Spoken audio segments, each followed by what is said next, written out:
Hello प्यारे बच्चों, तो कैसे हो आप सब। बहुत बहुत स्वागत है आप सभी का आज की इस वीडियो में। और बच्चों, आज की ये एक स्पेशल और मोस्ट डिमांडेड वीडियो, या फिर यूं कहें कि 1 घंटे का महा एपिसोड। जी हाँ बच्चों, 1 घंटे की स्पेशल वीडियो क्लास 8वीं का आपका इंग्लिश का जो सब्जेक्ट है बच्चों, इसी के एनुअल यानी कि फाइनल एग्जाम के लिए बहुत ज्यादा इंपॉर्टेंट होने वाली है। जी हाँ बच्चों, क्योंकि जैसा कि आपको पता है कि आने वाले 1-2 दिन में ही यानी कि 19 फरवरी 2026 को मॉर्निंग शिफ्ट के बच्चों का और 20 फरवरी को इवनिंग शिफ्ट के बच्चों का आपका इंग्लिश का जो फाइनल एग्जाम है, एनुअल एग्जाम वार्षिक पेपर, ये होने वाला है। ठीक है ना।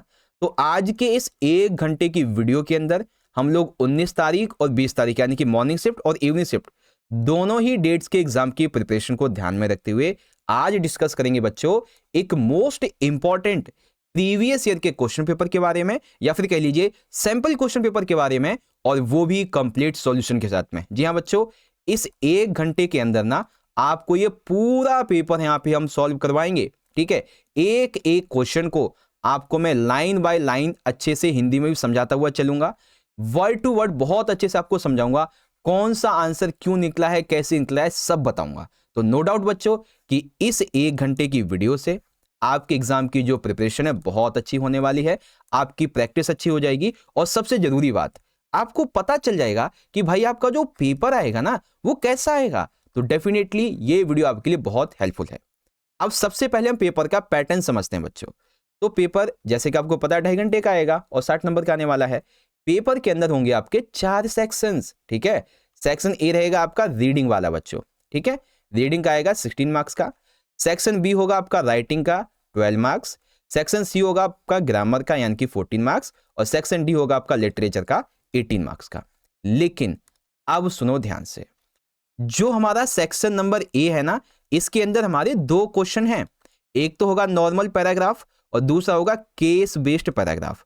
तो आपको बहुत अच्छे से हम प्रैक्टिस करके ये सॉल्व करके बताएंगे। ठीक है, फिर बात करते हैं सेक्शन बी की, राइटिंग वाले पार्ट की। तो राइटिंग वाले पार्ट में पता है 4 से 5 इंपॉर्टेंट टॉपिक हैं जहां से फाइनल एग्जाम में क्वेश्चन बनेगा। कौन कौन सा? सबसे पहले तो एनालिटिकल पैराग्राफ राइटिंग, आपको डेटा दिया जाएगा, टेबल या फिर कोई इमेज, उसके हिसाब से पैराग्राफ राइटिंग करनी होती है। ठीक है, फिर डायरी एंट्री कैसे करनी होती है, स्टोरी राइटिंग कैसे करनी है, लेटर राइटिंग कैसे करनी है, और तो और नोटिस कैसे लिखना होता है। ठीक है, तो सेक्शन बी के ये इंपॉर्टेंट टॉपिक्स हैं जो कि इस वीडियो में आपको मैं टिप्स एंड ट्रिक्स के साथ में समझाऊंगा। इतना ही नहीं बच्चों, इसी वीडियो के अंदर हम सेक्शन नंबर सी भी डिस्कस करेंगे।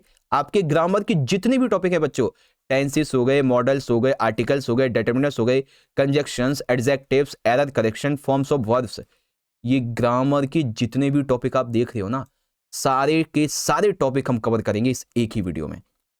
यहां तक कि बच्चों इसी वीडियो में हम सेक्शन नंबर डी को भी जानेंगे, लिटरेचर। इसके अंदर पता है क्या है, आपकी जो बुक है ना, उस बुक के ऑल मोस्ट इंपॉर्टेंट एमसीक्यू और all most important question answer. जी हां बच्चों, तो एक तरीके से आप ये समझो कि ये जो 1 घंटा आप मेरे साथ पढ़ने वाले हो ना, इस 1 घंटे के अंदर आपकी इन सभी चीजों की जो प्रैक्टिस है, जो तैयारी है, बहुत अच्छी हो जाएगी। देख लो स्क्रीन पे, section A B C D में ये सारी की सारी चीज हम यहाँ पे डिस्कस करने वाले हैं, और वो भी बहुत अच्छे से।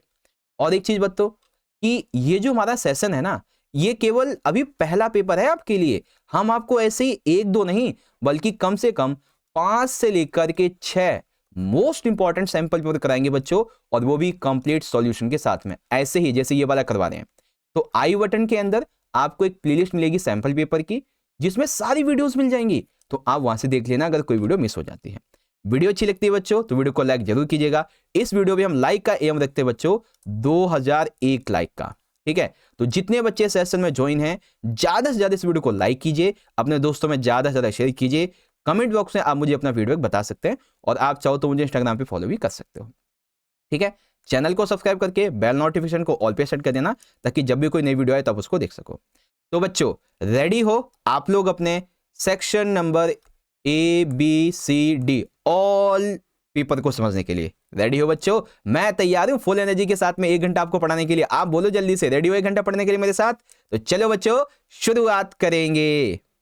ओके, तो फाइनली प्यारे बच्चों यहाँ पे आप देख सकते हैं आज की इस वीडियो का और इस पेपर का हमारा सबसे पहला सेक्शन नंबर ए जो कि रहेगा रीडिंग का, वो यहाँ से शुरुआत हो जाता है और ये आएगा हमारा 16 नंबर का यानी कि 16 मार्क्स का। ठीक है, अब देखो इसमें ना हमारे दो क्वेश्चन होंगे, एक होगा क्वेश्चन 1, ये भी हमारा 8 मार्क्स का रहेगा और ये एक ऐसा पैसेज दे दिया जाएगा और फिर इससे हमसे ऐसे वाले एमसीक्यू पूछे जाएंगे। ठीक है, सेम इसी तरीके से हमारा जो क्वेश्चन नंबर सेकंड है ये भी रहेगा हमारा 8 नंबर का। बस इसमें पता है क्या है, इसमें ना हमें थोड़ी जो नंबर संख्या वगैरह ये दे दी जाएंगी क्योंकि इसमें हमें ना थोड़ा केस दे दिया जाता है, केस स्टडी दे दी जाती है। ठीक है, तो इसे भी पढ़ेंगे और इसके जो क्वेश्चंस हैं इसको भी समझेंगे अच्छे तरीके से। फिर सेक्शन वी की राइटिंग वगैरह देख सकते हैं, पैराग्राफ राइटिंग हो गई, ठीक है, आर्टिकल राइटिंग हो गई, सब समझाऊंगा आपको अच्छे से। बस आप मेरे साथ वीडियो में एंड तक जरूर बने रहें। ठीक है, चलो बच्चों पहले मैं इसे अंडरलाइन कर दूं एक बार तो आपका जो ध्यान है ना वो यहीं बना रहेगा। ठीक है, चलो बच्चों स्टोरी पढ़ते हैं। ये स्टोरी है एक लकड़हारे की। ठीक है, क्या लिखा हुआ है बच्चों, अ poor wood cutter lived near a river. एक लकड़हारा जो कि कहाँ रहता था, नदी के किनारे, एक गरीब लकड़हारा। एवरी डे, वह हर दिन, he cut wood to sell in the market, वो बाजार में बेचने के लिए लकड़ियों को काटता था। वन डे, एक दिन, his axe slipped from his hands and fell into the river। एक दिन क्या हुआ, जिस कुल्हाड़ी से वो लकड़ियां पेड़ काटते था ना तो वो ना नदी में गिर गई। ठीक है, he was very sad, और वो नदी के किनारे वहीं पे पास में बहुत दुखी बैठा था। ठीक है, he could not buy a new axe, उसकी इतनी क्षमता नहीं थी कि वो नई कुल्हाड़ी खरीद सके। and suddenly a fairy appeared from the water। क्या हुआ, पानी से ना एक परी प्रकट हुई। She had a golden x, उसके हाथ में एक सोने की वो थी ना कुल्हाड़ी वो थी। तो उस परी ने पूछा, hey wood cutter, is this yours, क्या ये तुम्हारी है? She asked. The wood cutter looked and it said no. Wood cutter ने देखा कि नहीं ये तो मेरी नहीं है। The fairy brought a silver axe, फिर वो पानी में गई। ठीक है ना, आपने कहानी सुनी होगी, देखी भी होगी है ना, पानी में गई। इस बार लेके आई बच्चों सिल्वर की यानी कि चांदी की। फिर पूछा, is this yours, she asked again, फिर उसने बोला नो।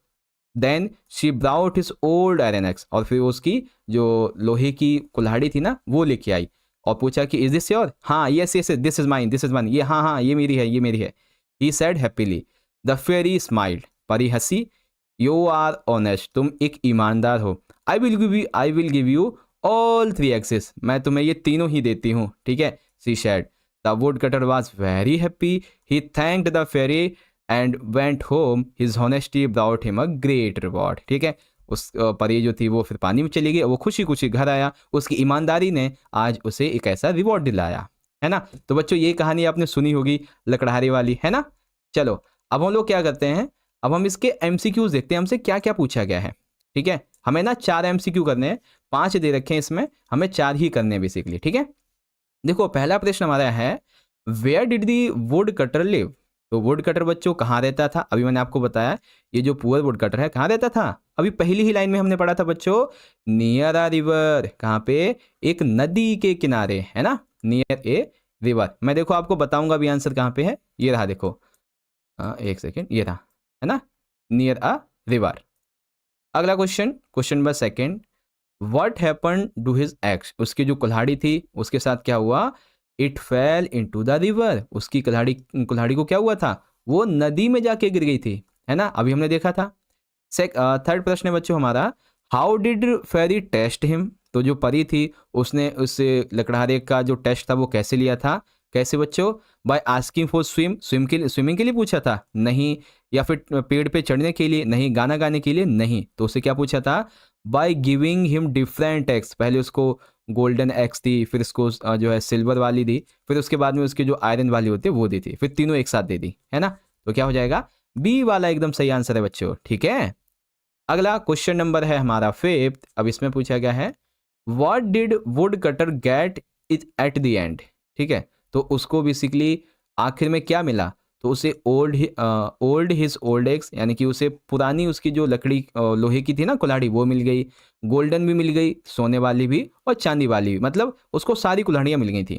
ठीक है, अब क्वेश्चन है कि what is the moral of story, इस स्टोरी का मोरल क्या है बच्चों, क्या उद्देश्य है इसका, तो उद्देश्य क्या है, ऑलवेज टेक अ गोल्ड, हमें हमेशा सोना लेना चाहिए, ठीक है, हमें अपनी चीज़ों को सेफ रखना चाहिए, हमेशा हमेशा काम करते रहना चाहिए अकेले, या फिर ऑलवेज टेल अस ट्रूथ, यानी कि हमेशा क्या करना चाहिए, सही बोलना चाहिए। ये एकदम सही हो जाएगा, ठीक है, सी वाला।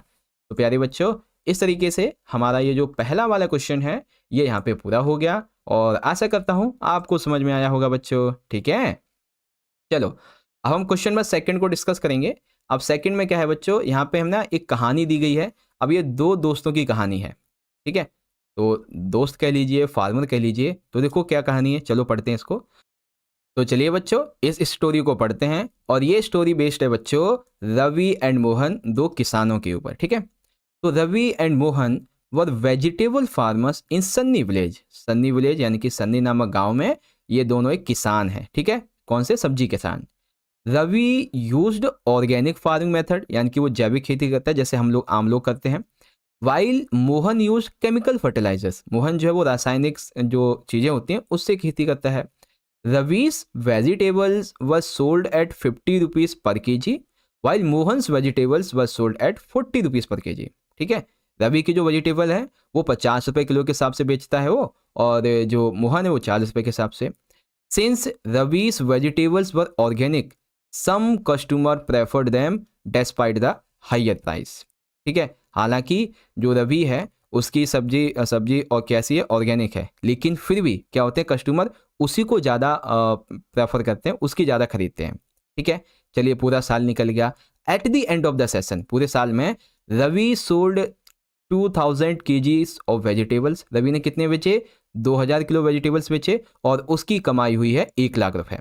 वहीं मोहन ने क्या किया, मोहन ने बहुत ज़्यादा वेजिटेबल्स प्रोड्यूस किए और उसने बेचे 3 लाख केजी, ठीक है, 3 लाख केजी वेजिटेबल बेचे, तब जाके उसको कितना मिला, 1.2, ठीक है, इतना lakh.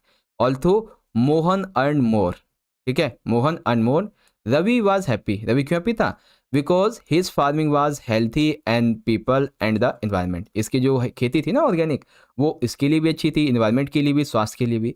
Their choice show the balance between earning more money and farming naturally. इससे पता चलता है इस किसान से, जो रवि वाला था, कि हमें जो है कैसे खेती करनी चाहिए, ठीक है, कैसे बैलेंस बना के रखना चाहिए, ये बातें हैं बच्चों, ठीक है, आ गया समझ में। चलो बच्चों अब आपसे मैं प्रश्न पूछूंगा एमसीक्यू में, सारे बच्चे आंसर कीजिएगा। पहला प्रश्न हमारा है, what price did Mohan set for vegetables पर केजी। तो मोहन ने बेसिकली किस प्राइस पे बेचा था, जो कम प्राइस वाला था, ठीक है, जो कि जो जैविक खेती करता था ना, नहीं वो करता था रासायनिक खेती, तो इसने कितना बेचा था, 40 रुपये के हिसाब से। आपको मैं दिखा भी देता हूँ बच्चों, देखो ये रहा ना, मोहन की वेजिटेबल्स कितने में बेचती थी, 40 रुपये पर केजी, ठीक। अगला, how much did Ravi earn at the end of the season. पूरे साल भर में रवि ने आखिरकार कितना कमाया, जो कि ऑर्गेनिक फार्मिंग करता था। तो रवि ने कितना कमाया बच्चों, देखो 1 लाख, ठीक है, ये लिखा ना, रवि ने 2000 केजी बेचे वेजिटेबल और उसने 1 लाख रुपए कमाए, ठीक। तो कहाँ होगा बच्चों, ये देखो ए वाला जो है ना, 1 लाख इसने कमाया, ये हो जाएगा। चलिए प्रश्न नंबर 3 देखेंगे बच्चों, हु प्रोड्यूस्ड मोर वेजिटेबल्स। सबसे ज़्यादा वेजिटेबल्स कौन जो है वो उगाता है। तो अभी अभी हमने देखा था, कौन किसने उगाई थी सबसे ज़्यादा, ये देखो Mohan, who produce more vegetables, और 3000 किलो इसने बेची। तो किसने, कौन उगाता है बच्चों, मोहन उगाता है ना। ये देखो हमारा बी वाला रहा इस तरीके से। चलिए अब देखेंगे हमारा चौथा प्रश्न, why did some customers prefer Ravi's vegetable. Ravi की जो ऑर्गेनिक वेजिटेबल है, ठीक है, ज़्यादातर लोग उसे क्यों प्रेफर करते हैं। देखो आंसर वैसे मैंने आपको बता ही दिया है, देवर ऑर्गेनिक, ऑर्गेनिक इसलिए ऑर्गेनिक है, इसीलिए ये स्वास्थ्य संबंधी हैं, उनके लिए भी अच्छी हैं, ठीक है, और पर्यावरण के लिए भी अच्छी हैं, खेती के लिए भी अच्छी हैं, दैट्स वाई, ठीक है।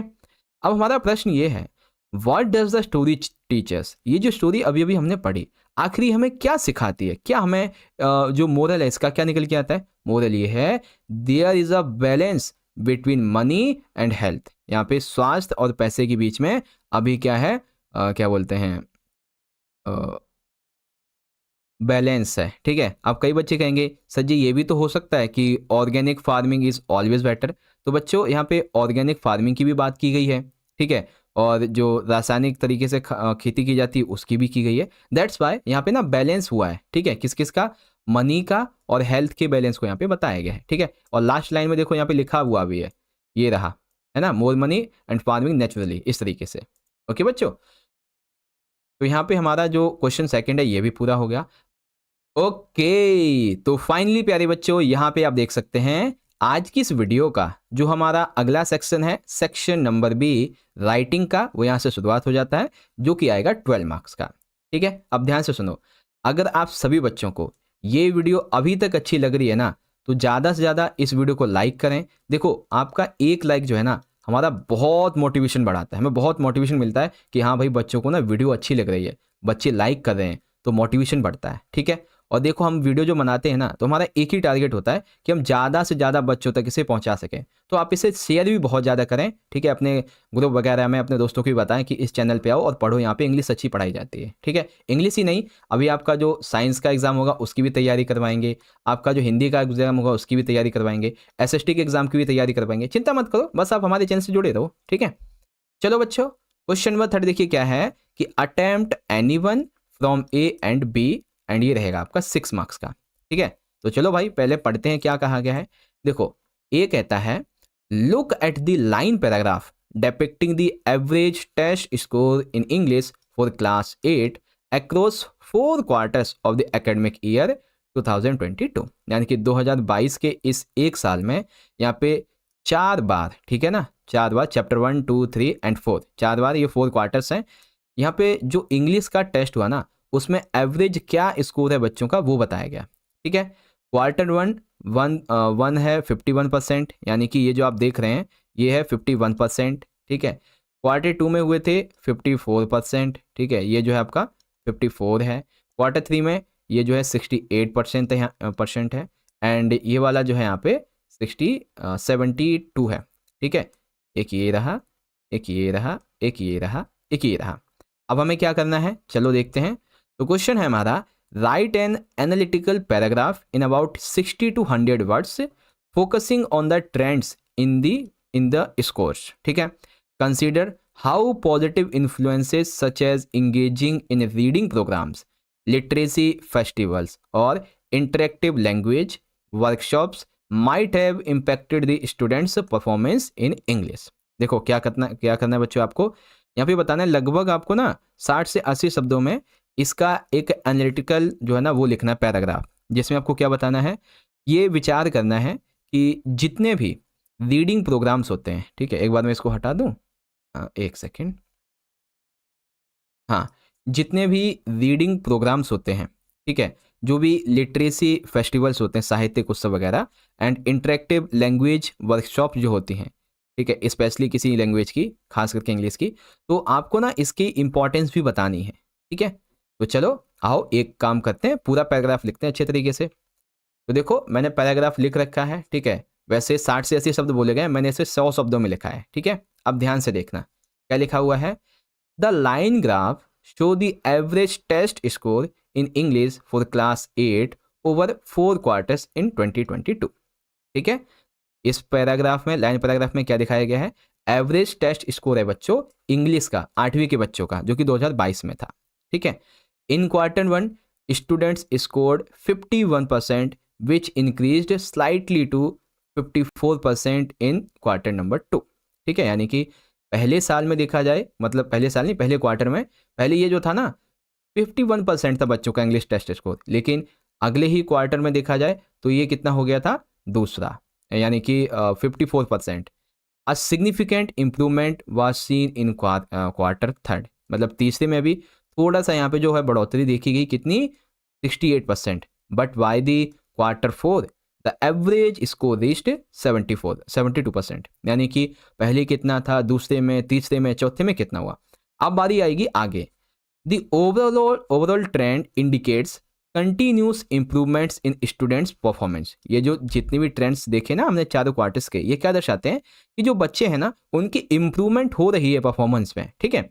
This progress may be due to better preparation, ये जो प्रोग्रेस हुई है ना ये बच्चों की अच्छी प्रिपरेशन की वजह से हुई है, ठीक है। इफेक्टिव टीचिंग मेथड्स, पढ़ाई के उन्होंने अच्छे इफेक्टिव तरीके अपनाए होंगे इसकी वजह से, और इंक्रीज स्टूडेंट एफर्ट्स, और बच्चों ने अपने एफर्ट्स को इंक्रीज किया होगा। इसके अलावा the study rise in scores suggest a positive learning outcome and better understanding of the subject over time. ठीक है, ये जो स्टडी है यानी कि ये जो बताया गया ना, इसमें इसको लगातार जो वृद्धि हो रही है ना समय के समय, तो ये क्या दर्शाता है कि बच्चों ने नई नई चीज़ें, जो नई नई चीज़ों से तरीके से पढ़ाई करनी शुरू की होगी, है ना। बच्चों ने प्रोग्राम्स वगैरह ज्वाइन किए होंगे, जिसकी वजह से इनकी जो स्किल है, ठीक है ना, इसकी जो इंग्लिश है, स्कोर्स है, वो अब अच्छे हो रहे हैं, है ना। तो इस तरीके से आपको लिखना आता है बच्चों।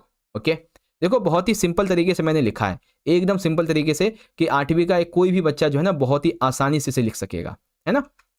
चलो, अब इसी में हमारा दूसरा वाला प्रश्न है बच्चों, right a paragraph on the topic of taking care of animals. यानी कि आपको एक पैराग्राफ लिखना है, टॉपिक है आपका टेकिंग केयर ऑफ एनिमल्स। और बच्चों पैराग्राफ आपका टेकिंग केयर एनिमल्स या फिर एनिमल्स के संबंध में ही आएगा, तो आपको ना मैं 4-5 पेपर करवाऊंगा, सैम्पल पेपर, तो हर एक में एक एक अलग अलग से टॉपिक समझा दूंगा। अब इसी में वैल्यू पॉइंट्स दिए गए हैं, provide food and water, give proper medical care, protect them from harm, help stray animals, avoid hurting animals, save wild animals habitats and show kindness and love।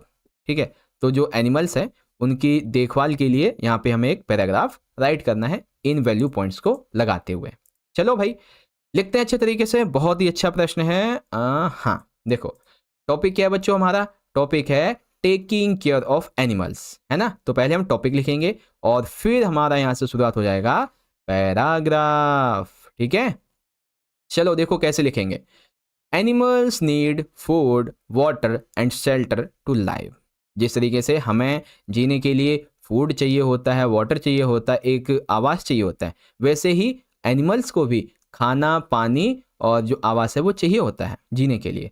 Pets like dogs and cats need proper food and medical care. Example के लिए जैसे dogs हो गए या cats हो गए, अगर किसी घर में तो पता होगा उन्हें कि इन्हें कितना फूड और प्रॉपर मेडिकल केयर चाहिए होता है। ठीक है, stray animals also need help, यानी कि जो आवारा जानवर होते हैं ना, उन्हें तो भाई बहुत ज़्यादा केयर चाहिए होती है, जो गलियों में घूमते रहते हैं। ठीक है, we should give them food water a shelter in bad weather. बच्चों ये ना आपको मैं कड़वी सच्चाई बताता हूँ, ये जो गलियों में आवारा जो भी, चाहे कोई भी जानवर हो, चाहे वो कुत्ता हो या जो भी हो, ठीक है, वो घूमते रहते हैं, वो कभी कभी आपके पीछे आते हैं, है ना, आपके घर तक आते हैं। तो वो इसलिए नहीं आते हैं कि उनकी ये क्या नाम है हैबिट है, वो इसलिए आते हैं क्योंकि उन्हें ना आपसे एक उम्मीद है कि आप उन्हें कुछ खाने को देंगे। बोल तो पाते नहीं है, तो वो आपके लिए पीछे इसीलिए आते हैं, आप उसे कुछ खाने को देंगे, कुछ पीने को देंगे, हो सकता है तो आप उस पर दया करके उसके लिए कुछ रहने का इंतजाम कर दें, है ना।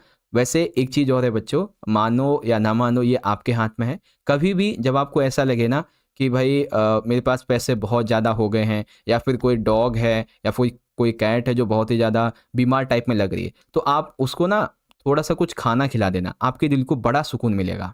ठीक है, आगे wild animals live in forests but deforestation destroys their homes. ठीक है, जो जंगली जानवर होते हैं ना, वाइल्ड एनिमल्स, वो कहाँ रहते हैं, जंगलों में। लेकिन अब क्या हुआ है कि जो बर्फ़ पिघल रही है ना, डिफोरेस्टेशन जो हो रहा है, इसकी वजह से उनके घर भी बर्बाद हो गए हैं।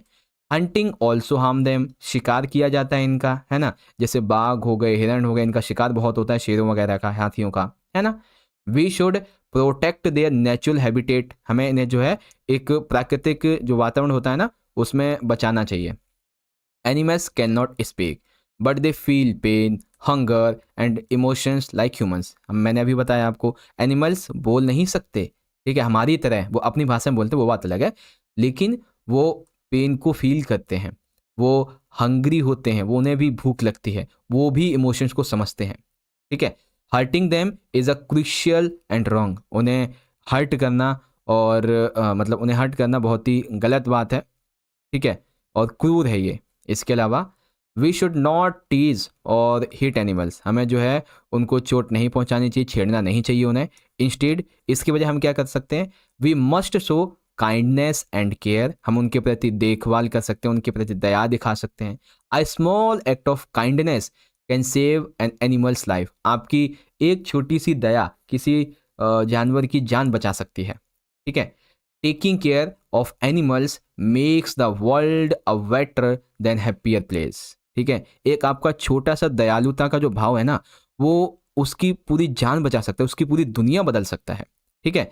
इफ़ वी प्रोटेक्ट देम, अगर हम उनकी रक्षा करेंगे, they will be live safely, वो सुरक्षित रहेंगे। Every animal deserve love and respect, हर एक जानवर को प्यार और सम्मान चाहिए होता है।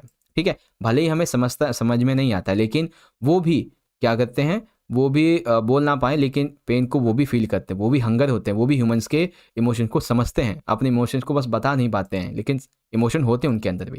ठीक है, तो बच्चों ये आपका हो गया है यहाँ पे क्वेश्चन नंबर 3, जिसमें दोनों ही क्वेश्चन आपको समझा दिया मैंने अच्छे से। चलो अब हम लोग अपना क्वेश्चन नंबर 4 देखेंगे। अब इसमें क्या करना है हमें, इसमें दिया गया है कि attempt any one from A and B, and ये 6 मार्क्स का होगा। अब जो हमारा ये पहला वाला है ना बच्चों, एक चीज़ आपको पहले वाले के संबंध में बता दूं, इसमें ना हमें डायरी एंट्री लिखनी है। ठीक है, क्या लिखनी है, डायरी एंट्री। और ये डायरी एंट्री 2 तरीके से आपके एग्जाम में आएगी, ध्यान से सुनो, 2 तरीके से एग्जाम में आएगी। ठीक है, या तो होगा ये कि आपकी जो पोएम है last bargain, the last bargain, इसकी डायरी एंट्री आ जाएगी आपके एग्जाम में।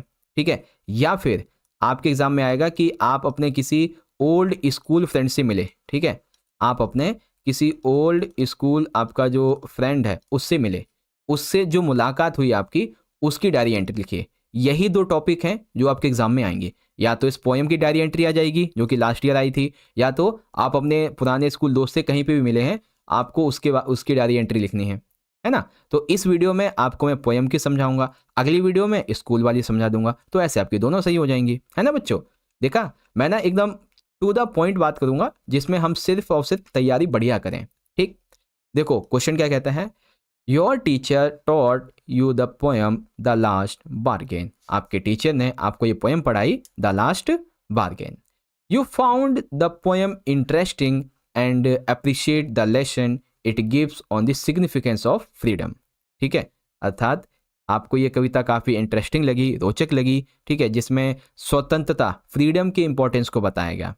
Right a diary entry journaling your views and feelings on the poem in about, ये यहाँ पे पता है कितने में लिखना है आपको, 60 से लेके 80 शब्दों में, 120 से 50 गलत है, 7 से 80 शब्दों में लिखना है आपको बस। ठीक है, तो चलो भाई डायरी एंट्री करेंगे। बच्चों डायरी एंट्री को लिखने के लिए आपको सबसे पहले क्या करना है, सबसे पहले आपको अपना टॉपिक लिखना है। ठीक है, टॉपिक क्या है, message from the poem the last bargain. ठीक है, ये लिख दिया हमने। अब जब आप डायरी लिखते हैं तो सबसे पहले आप क्या लिखेंगे, आप लिखेंगे डेट, कि आप उस डायरी में कब लिख रहे हैं। ठीक है, वो जो चीज़ है, वो जो टॉपिक आप कब लिख रहे हैं, तो जैसे आपका एग्जाम होने वाला है 18 तारीख को, तो मैं मान लेता हूँ मैं 18 तारीख को ही लिख रहा हूँ। ठीक है, फिर आप लिख देंगे डियर डायरी और कॉमा लगा देंगे। अब यहाँ पे शुरुआत होगी आपकी। ठीक है, शुरुआत कैसे होगी, today in class we read the poem the last bargain by Rabindranath Tagore. आज कक्षा में हमने रविंद्रनाथ टैगोर जी की कविता द लास्ट बार्गेन पढ़ी। ठीक है, हमारे टीचर ने पढ़ाई।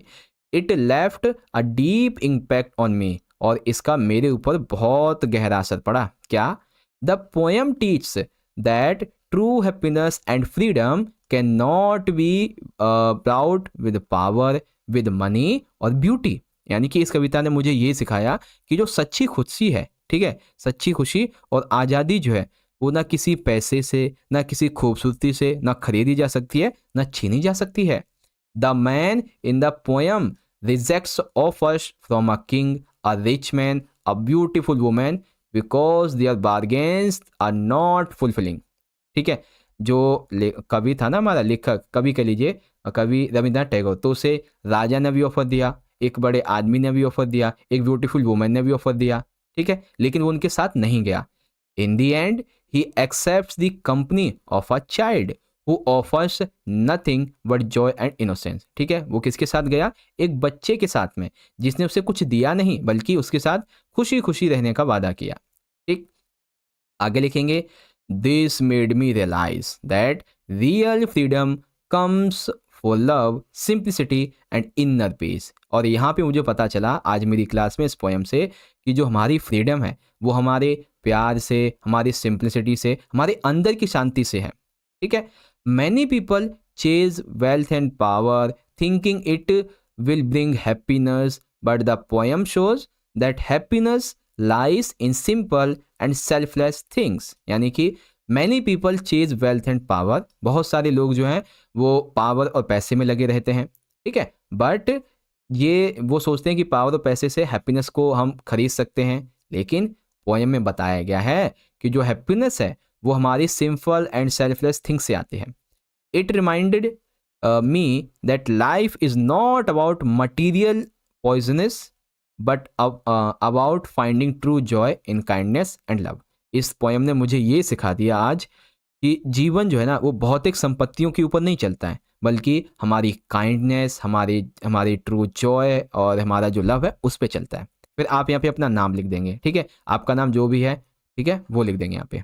ओके, तो इस तरीके से आपकी ये जो पोएम है इसके बारे में मैंने आपको समझा दिया। बच्चों ये बात कंफर्म है कि आपके एग्ज़ाम में या तो द लास्ट बार्गेन से आपकी डायरी एंट्री आएगी, ठीक है, या फिर आप किसी अपने ओल्ड स्कूल फ्रेंड से मिले, ठीक है, ओल्ड स्कूल फ्रेंड से मिले उसके बारे में आएगी। तो इन्हीं दोनों से आपके 6 नंबर तो पूरे हैं, समझ लो, ठीक है। तभी मैं कहता हूँ बच्चों कि जो क्वेश्चन आपको मैं समझाता हूँ ना, वो क्वेश्चन कोई हम ऐसे ही उठा के नहीं ले आते हैं। हम पिछले कम से कम, बच्चों मैं कम से कम की बात कर रहा हूँ, कम से कम 8 से 10 साल का ना हम प्रीवियस ईयर का पेपर उठाते हैं और वहाँ से फिर हम देखते हैं कौन सा ऐसा क्वेश्चन है जो आपके इस साल के एग्जाम में आ सकता है, बहुत सारा एनालिटिक्स करके, ठीक है, तब हम इन क्वेश्चन को सिलेक्ट करते हैं। तो डेफिनेटली बच्चों हमारे द्वारा लाए गए सैम्पल पेपर आपके लिए बहुत इंटरेस्टिंग है। और बच्चों अभी तो ये शुरुआत है, ये तो अभी हमारा पहला पेपर है, मुझे पता है 1-2 दिन बचे हैं, लेकिन हाँ टेंशन मत लो, आपको मैं कम से कम 3 से 4 सैम्पल पेपर करवा दूंगा, ठीक है। कितने?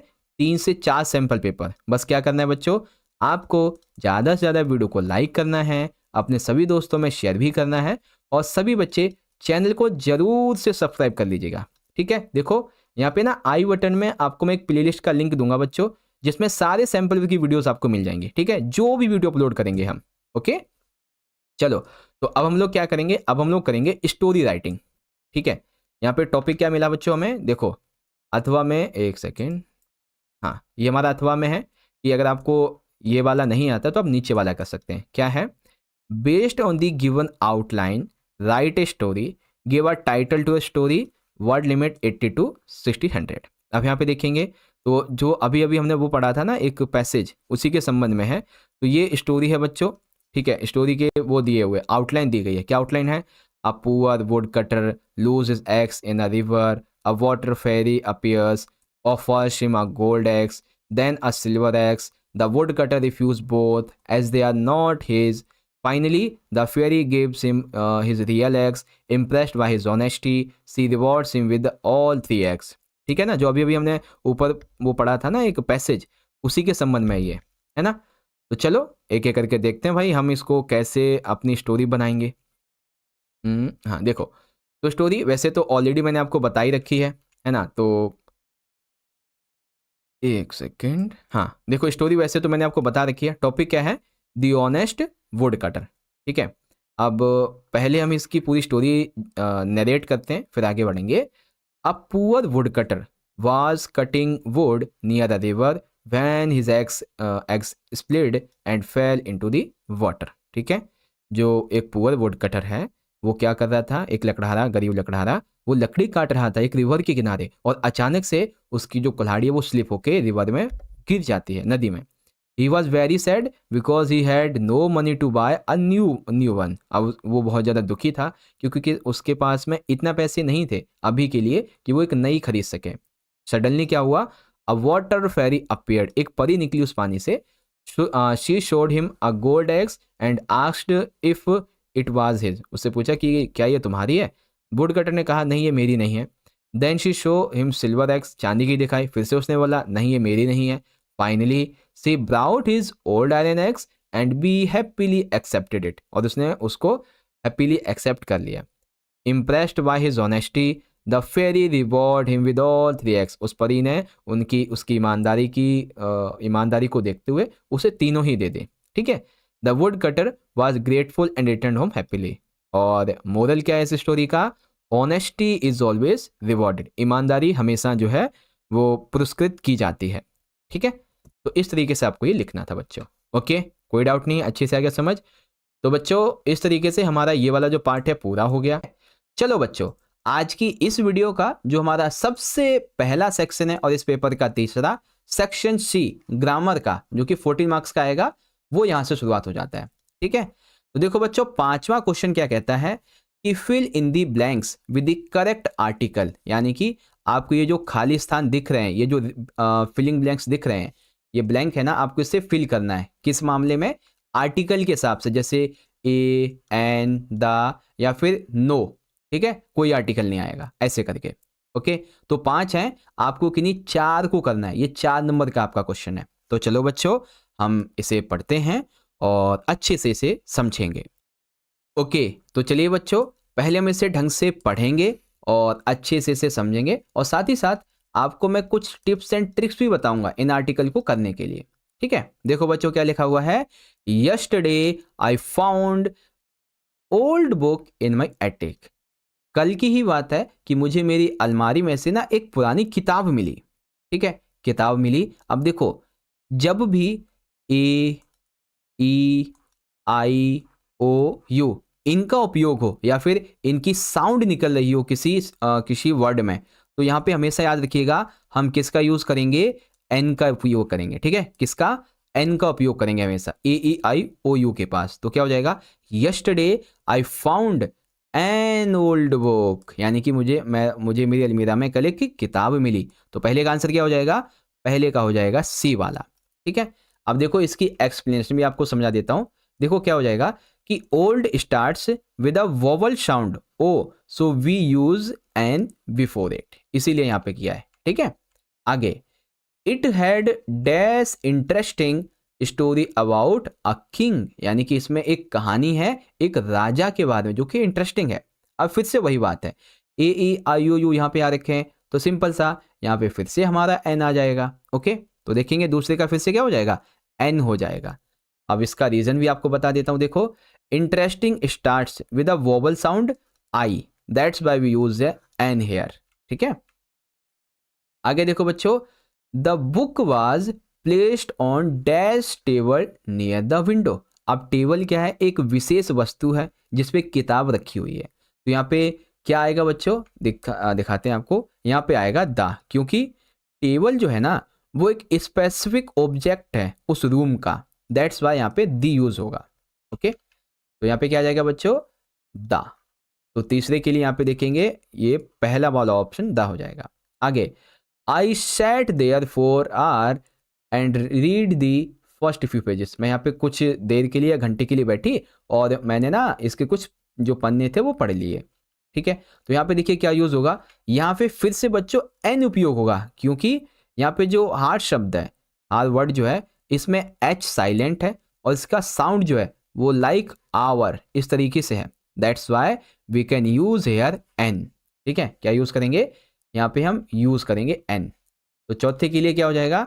एन हो जाएगा। तो यहाँ पे लिखेंगे ये रहा एन। ओके, इसके अलावा suddenly my sister came with dash apple and asked me to share it with her, है ना। वह, और अचानक से मेरी बहन आ गई जो कि मुझसे कह रही थी एप्पल शेयर करो मेरे साथ, या फिर इस तरीके से, है ना। तो यहाँ पे देखिए ए, ई, आई, ओ, यू आ रहा है, तो फिर से हमारा एन आ जाएगा। ठीक है, तो फिर से पांचवे का सी हो गया। ओके बच्चों, तो देख लेंगे, एक्सप्लेनेशन देखना चाहेंगे? ये देख लीजिए, एप्पल जो है ये स्टार्ट हो रहा है वोवल साउंड ए से, that's why we use an here. Okay बच्चों, तो देखिए पहली जो हमारा क्वेश्चन है, पहला क्वेश्चन 5 वाला, ये पूरा हो चुका है और मे भी आपको समझ में आ गया होगा। बच्चों देखो, मैं ना बहुत ही स्लो आपको पढ़ा रहा हूँ, इसलिए पढ़ा रहा हूँ क्योंकि मुझे पता है कि एक 8वीं क्लास का जो बच्चा है ना वो थोड़ा धीरे धीरे समझता है, इसीलिए आपको मैं थोड़ा धीरे धीरे समझाऊंगा ताकि कोई डाउट ना बचे आपका। ओके, अब जैसे कि आपको एन का उपयोग करना आ गया होगा ढंग से, कि हमें ना ए, ई, आई, ओ, यू ये वर्ड देखने हैं या फिर इनकी जो साउंड निकलती है वो हमें देखना है। जैसे अभी हमने आ देखा था तो उसमें आवर की साउंड निकल रही है इस तरीके से। ओके, चलो बच्चों, अब क्वेश्चन नंबर 6 है हमारा। इसमें पूछा गया है fill in the blanks with correct form of the modal verb, यानी कि इसमें आपको मॉडल की जो वर्ब है, मॉडल वर्ब जिसे बोलते हैं, उसके हिसाब से सही भरना है। ठीक है, कौन सा आएगा ये भरना है, और 5 है किन्हीं 4 को करना है। तो जैसे कि पहला है बच्चों, यू शुड और must complete your homework before playing, यानी कि तुम्हें खेलने से पहले अपना होमवर्क पूरा करना चाहिए। ठीक है, तो यहाँ पे हम किसका उपयोग करेंगे बच्चों? यहाँ पे उपयोग करेंगे मस्ट का। मस्ट का उपयोग क्यों होगा बच्चों? क्योंकि must is used to show strong necessity और obligation to complete the homework. ठीक है, तो यहाँ पे क्या है, एक जरूरत है। मस्ट क्या है? मस्ट एक जरूरत है कि तुम्हें जरूर अपना होमवर्क कर लेना चाहिए खेलने से पहले। यहाँ पे यू के बाद मस्ट आ जाएगा। ओके, दूसरा कैन और may you help me carry these books, यानी कि क्या आप मेरी इन पुस्तकों को ले जाने में मेरी मदद करेंगे? तो यहाँ पे देखो, यहाँ पे दो शब्द हैं, एक तो है कि कैन, एक है मे।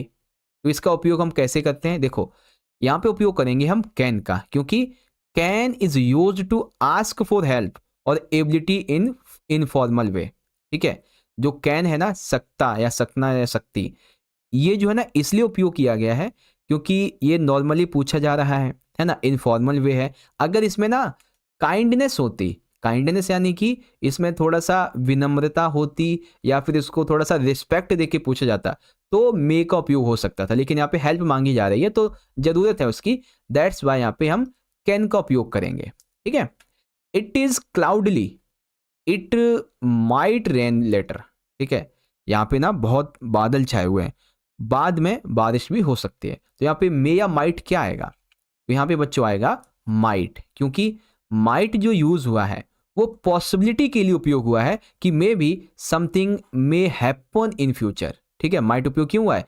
पॉसिबिलिटी के लिए कि फ्यूचर में कुछ हो सकता है इसकी वजह से, that's why might is used here. Okay, तो ये हो गया आपका यहाँ पे छठा वाला। अब देखिए यहाँ पे डी क्या कहता है कि when we were kids we couldn't climb trees easily. जब हम बच्चे थे तो हम पेड़ों पर आसानी से चढ़ सकते थे। तो यहाँ पे देखिए क्या यूज करेंगे, कुड और वुड। तो देखिए कुड आएगा, because of that could is used to describe past ability to something, यानी कि पास्ट की कोई एबिलिटी है उसको डिस्क्राइब करने के लिए हम कुड का उपयोग करते हैं।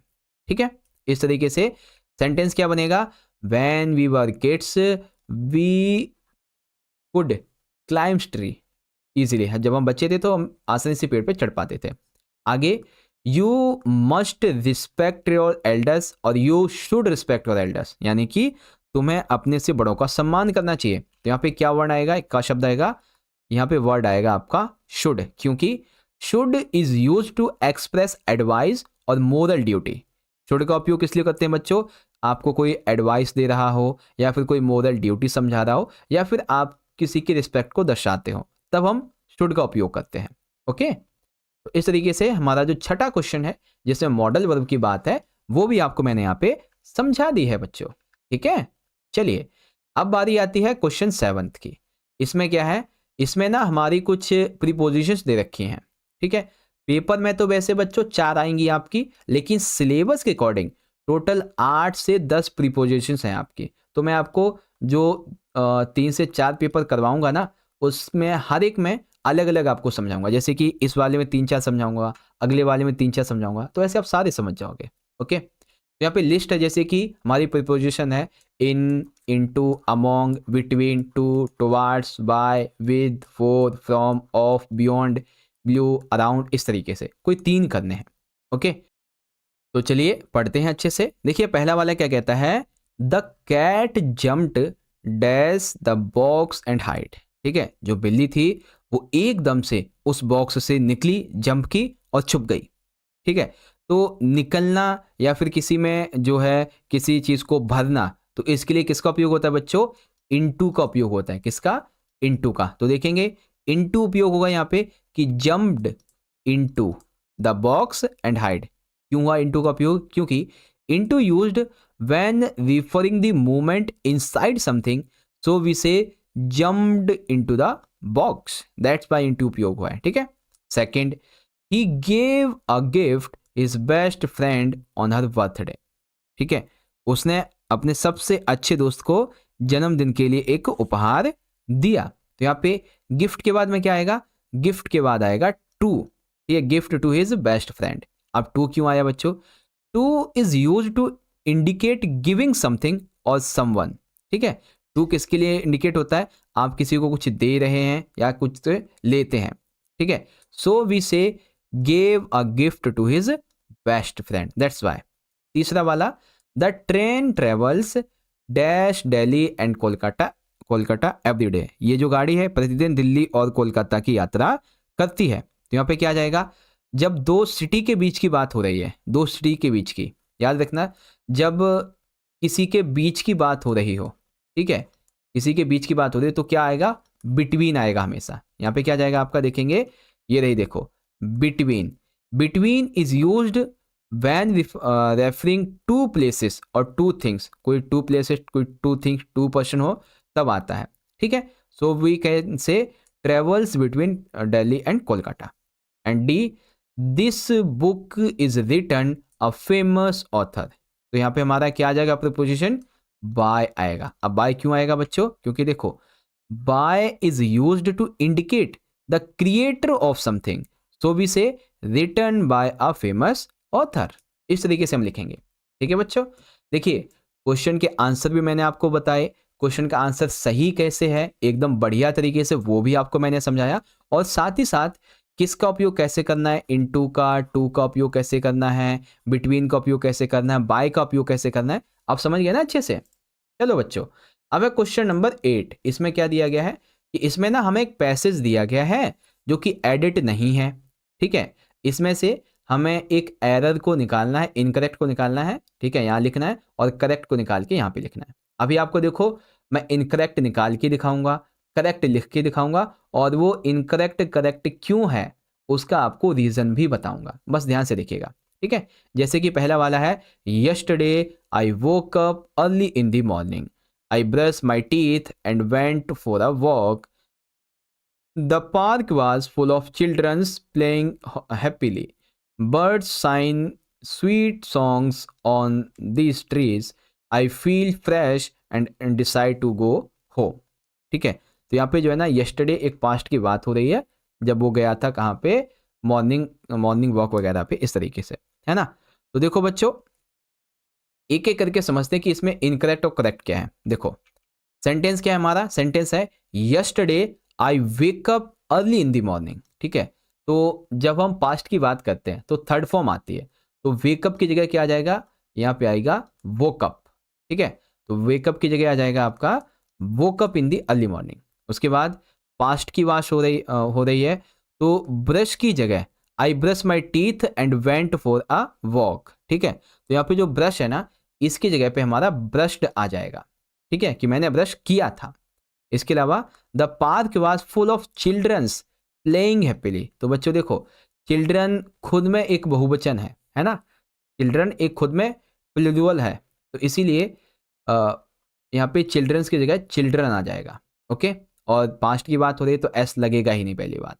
उसके अलावा birds sing sweet songs on the trees, मैंने देखा कि जो बर्ड्स थे वो एक प्यारा सा गीत गा रहे थे, है ना। तो यहाँ पे जो सिंग है इसकी जगह थर्ड फॉर्म आ जाएगी संग, तो words sang sweet songs on the trees, and then आखिरी I feel fresh decide go home, ठीक है।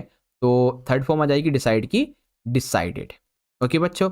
अब जैसे कि पहले में हमने एक सेकेंड, ओ हो ये तो वही हमने लिख दिया, चलो कोई नहीं। वेल यहाँ पे आपको समझ में आ गया ना कि हमारा इनकरेक्ट कौन सा है, करेक्ट कौन सा है, कैसे आया कैसे नहीं, सारी चीज़ें, ओके बच्चों।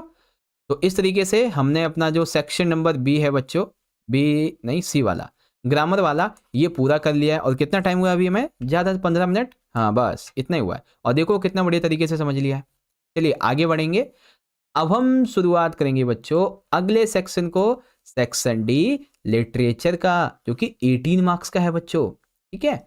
अब इसमें देखिए क्वेश्चन नंबर 9 क्या कहता है कि read the passage given below and answer question that follow any two.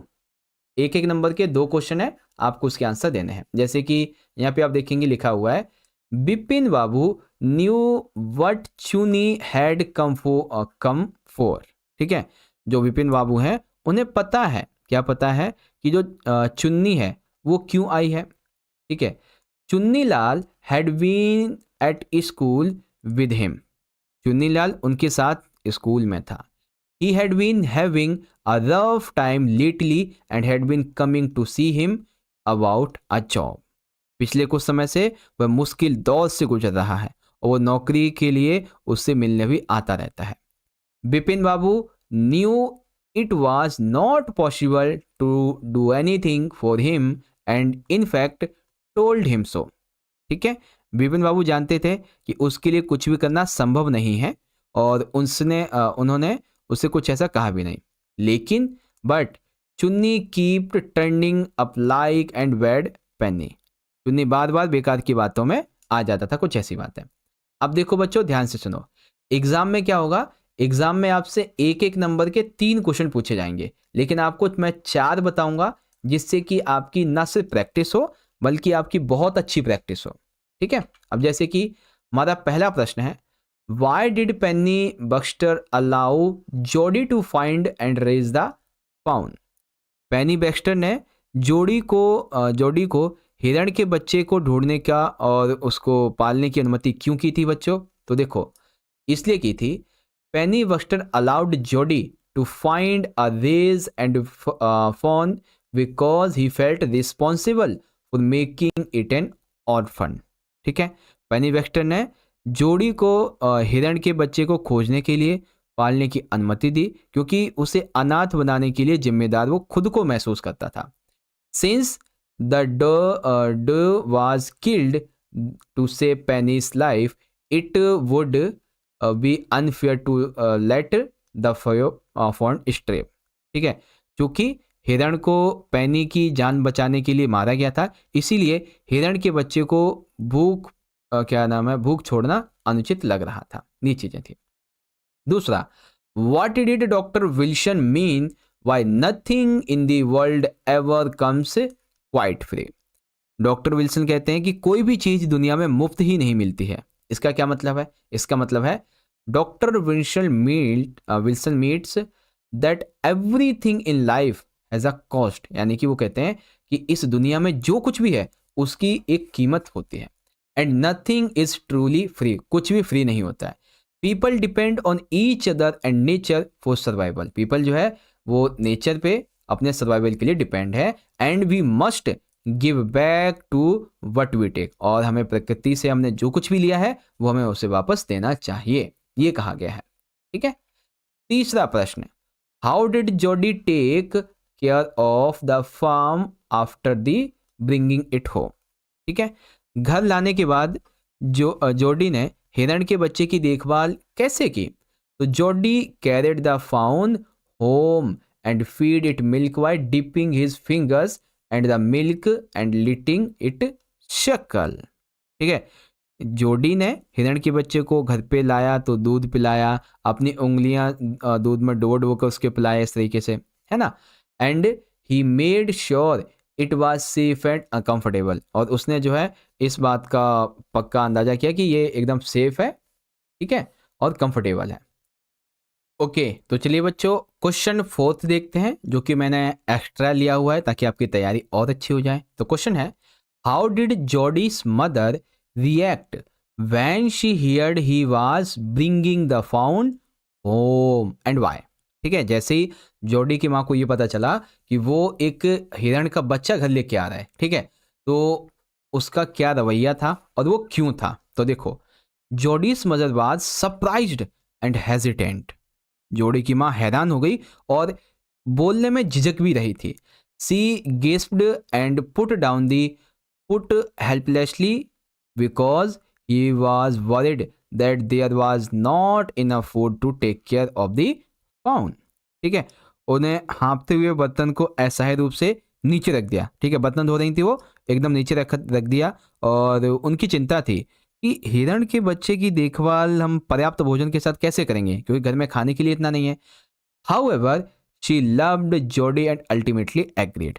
अब वो जोडी से बहुत ज़्यादा प्यार करती थी उसकी माता, तो इसलिए वो सहमत हो गई कि ठीक है चलो कोई बात नहीं, रख सकते हैं, ज़्यादा कोई नहीं होगा। ठीक है, तो इस तरीके से आपका ये जो पोएम था, मतलब चैप्टर था, इससे ये हो गया। अब बच्चों हम पोएम को डिस्कशन करेंगे।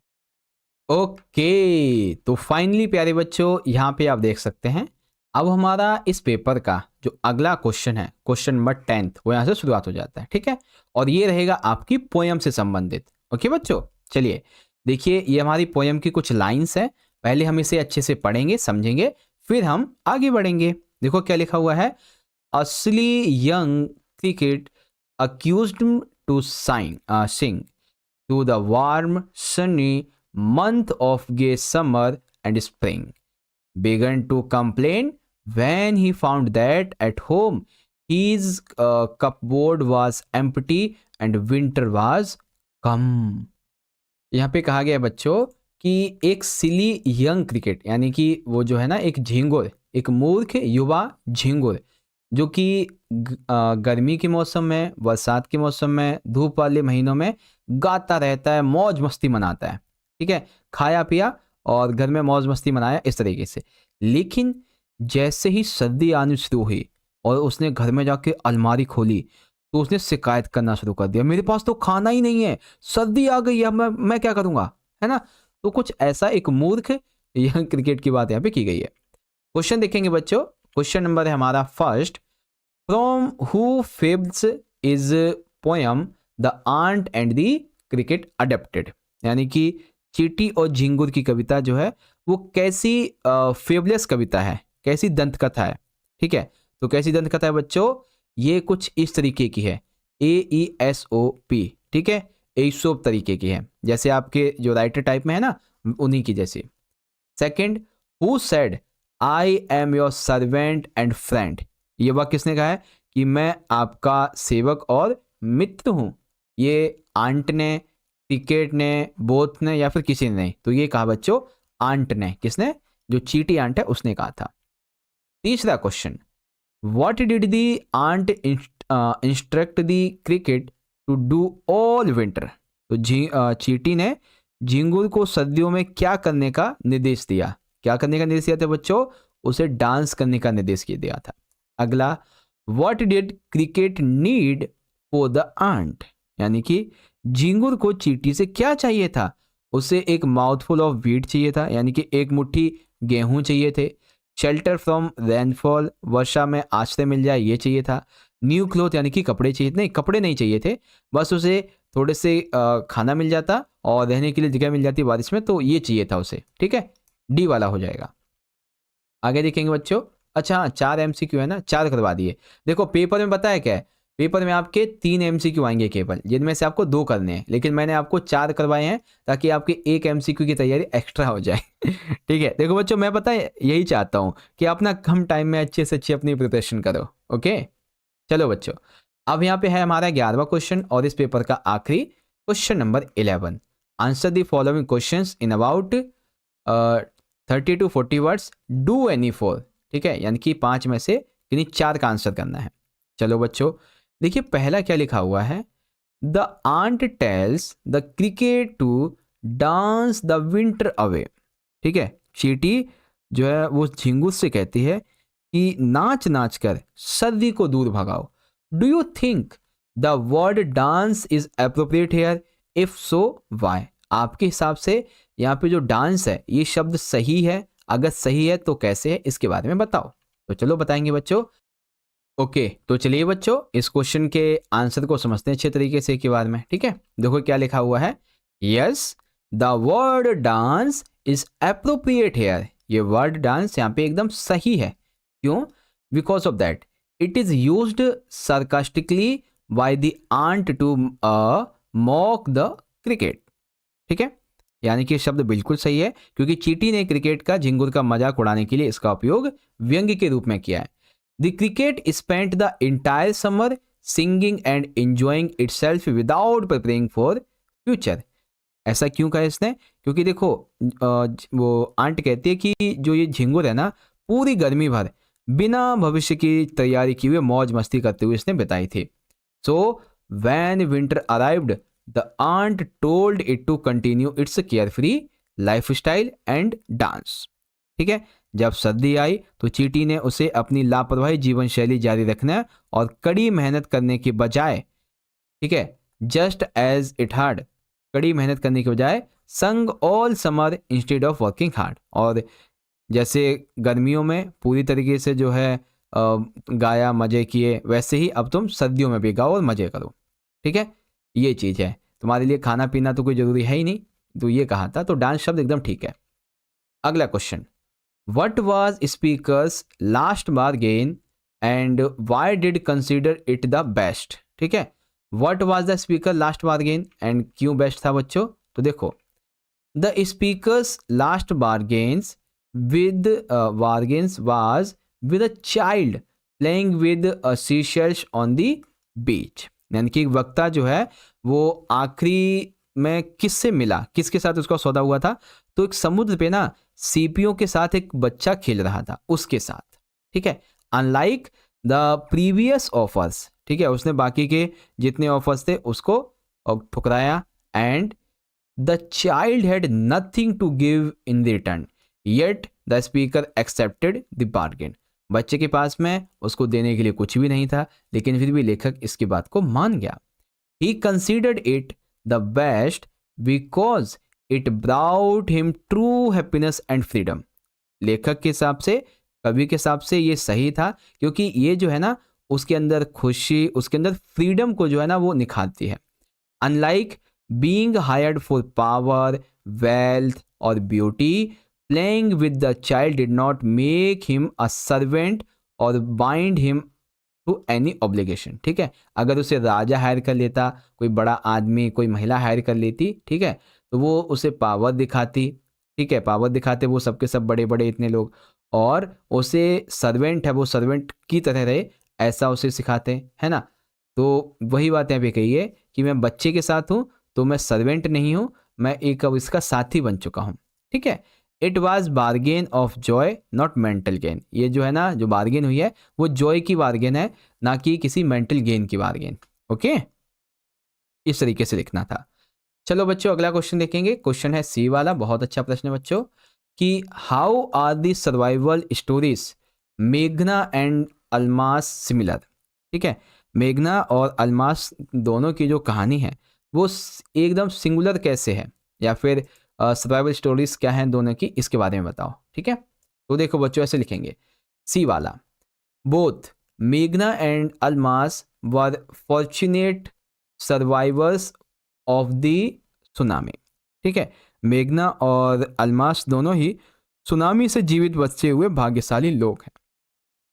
मेघना was swept away along with her parents and 77 other people, but she was the only one who survived। ठीक है, मेघना अपने माता पिता और तकरीबन 70-80 लोगों के साथ में बह गई थी, लेकिन उसमें सब जा चुके थे और बची थी तो केवल ये।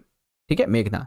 सी floated on a wooden door for 2 days before being washed ashore by a wave despite being unnoticed by relief helicopters. यानी कि उसने लगभग 2 दिनों तक लकड़ी के दरवाजे पर वो लेट रही, फिर एक लहर ने उसे किनारे पे बहा दिया। हालांकि राहत जो हेलीकॉप्टर थे उसने उसे देखा नहीं था, लेकिन फिर भी वो बच गई थी। Similarity, Almas Javed lost all family members in tsunami. ठीक है, इसी तरीके से अल्मास जावेद ने भी सुनामी में अपने परिवार को खो दिया था। She managed to survive by clinging to long of wood.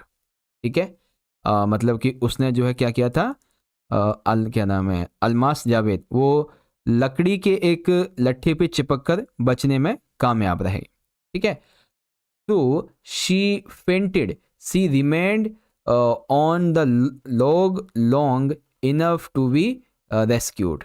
ठीक है, यानी कि वो बेहोश सी हो गई थी, लेकिन काफ़ी देर तक लट्ठे पर वो बनी रही तो उसे बचाया जा सका। Both girls faced extreme hardship but were miraculously saved. ठीक है, म्रिकुलसली शेप्ड यानी कि बहुत ही बड़े चैलेंज इन दोनों के सामने आए थे, लेकिन फिर भी ये बच गए एक जादुई तरीके से। ठीक है, अगला क्वेश्चन बच्चों देखेंगे, डी वाला। डी वाला पूछा है, what lesson about geography did the poet learn while flying above his city.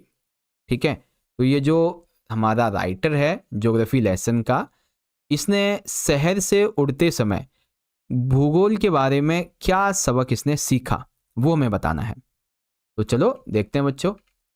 देखो, as the poet observed his city from a jet he realised that cities were not properly planned. ठीक है, जब कभी jet से अपने शहर का अवलोकन कर रहा था तो उसको ये एहसास हुआ कि शहर की प्लानिंग नहीं की गई है बनाते समय। However, from a height of 10,000 feet, he understood why people settled in specific areas.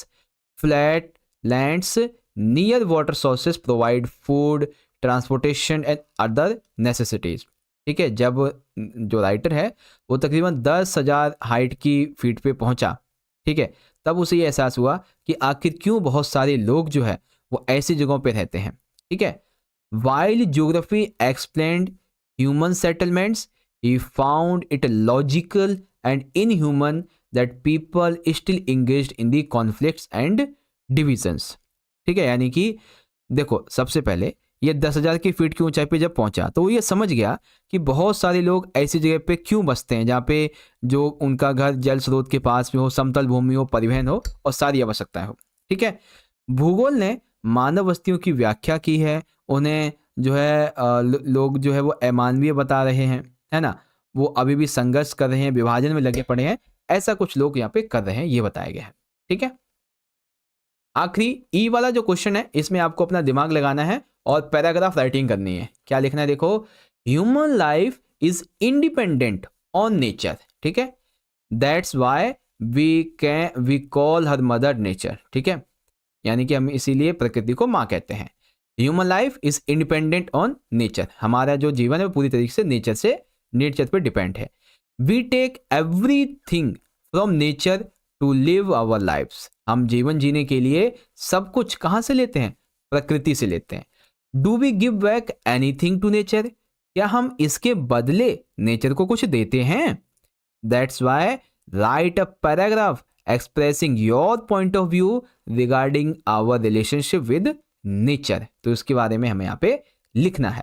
तो चलो बच्चों, पैराग्राफ जो राइटिंग है वो करेंगे अच्छे से। देखो, इसको मैं अंडरलाइन कर दूं क्या एक बार, हाँ अंडरलाइन ही कर देता हूँ। देखो बच्चों कैसे करेंगे, humans and nature are deeply connected, हम मानव और जो प्रकृति है वो गहराई से आपस में जुड़े हुए हैं। 4 centuries, शताब्दियों से we have dependent on forests, minerals and natural resources for our survival, हम न जाने कब से, अब पिछले कई सदियों से, हमेशा से ही जंगलों, खनिजों और प्राकृतिक संसाधनों पर निर्भर हैं। The earth and its environment provide everything we need, whether directly और इनडायरेक्टली, जो अर्थ है, जो इन्वायरमेंट है, वो हमें वो सब कुछ प्रोवाइड करवाता है जो हमें चाहिए, फिर चाहे वो डायरेक्टली मिले या फिर इनडायरेक्टली मिले। ठीक है, फॉर इंस्टेंस, यानी कि उदाहरण के लिए, the paper we use for books and newspapers comes from tree.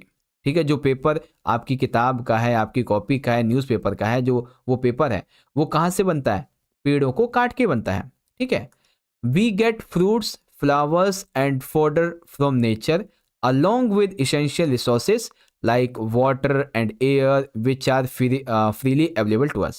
ठीक है, फ्रूट्स, फ्लावर, ये सभी हमारे नेचर से हमें मिल जाते हैं, और इसके अलावा कुछ चीज़ें जो बहुत ही फ्री हैं, जैसे कि वाटर, एयर, ये सभी फ्री हैं सभी के लिए, है ना। अनफॉर्चुनेटली, दुर्भाग्यवश, we are overusing these limited resources and pulling them without thinking about the consequences। दुर्भाग्य ये है कि आज हम इन सीमित संसाधनों का अत्यधिक उपयोग कर रहे हैं और इसके परिणाम आने वाले भविष्य के लिए खराब होंगे। Nature is like our mother and we must take care of it.